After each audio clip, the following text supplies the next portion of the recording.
Hi hello star news Telugu channel కి welcome.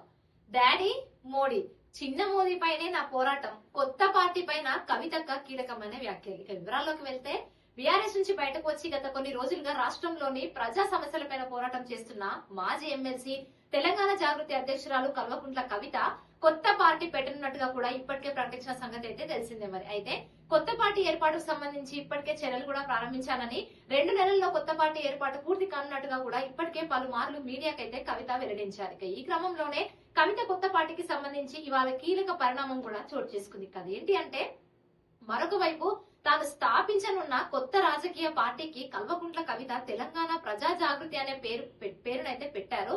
ఇదే పేరు మీద కేంద్ర ఎన్నికల సంఘానికి కూడా ఆమె దరఖాస్తు అయితే చేశారు. తన పార్టీ నమోదును వేగంగా పూర్తి చేయాలని కవిత ఢిల్లీ హైకోర్టును అయితే ఆశ్రయించగా, ఆమె దాఖలు చేసిన దరఖాస్తులో లోపాలు ఉన్నట్టు ఎన్నికల సంఘం అయితే తెలిపింది. మరి ఇక ఈ క్రమంలోనే తన కొత్త పార్టీకి సంబంధించిన అజెండా ఏంటి అనే దాన్ని కూడా కసరత్తు జరుగుతున్నట్టుగా కూడా కవిత అయితే వెల్లడించారు. మరి పార్టీ స్థాపించినప్పుడే తమ అజెండా లక్ష్యాలను కూడా ప్రకటిస్తానని తేల్చి చెప్పారు.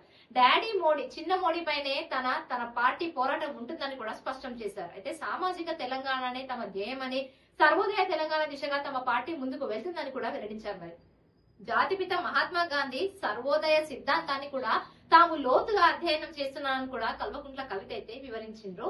ఒక సరైన ముహూర్తం వేళ పార్టీకి సంబంధించిన కీలకమైన వివరాలను కూడా అధికారికంగా విడుదల చేయనున్నట్టుగా కూడా కవిత అయితే వెల్లడించారు. మరి పార్టీ ఆఫీస్ ను ఎక్కడ ఏర్పాటు చేయాలి అనే దానిపైన స్థలాన్ని కూడా వెతుకుంటున్నట్టుగా తెలిపారు.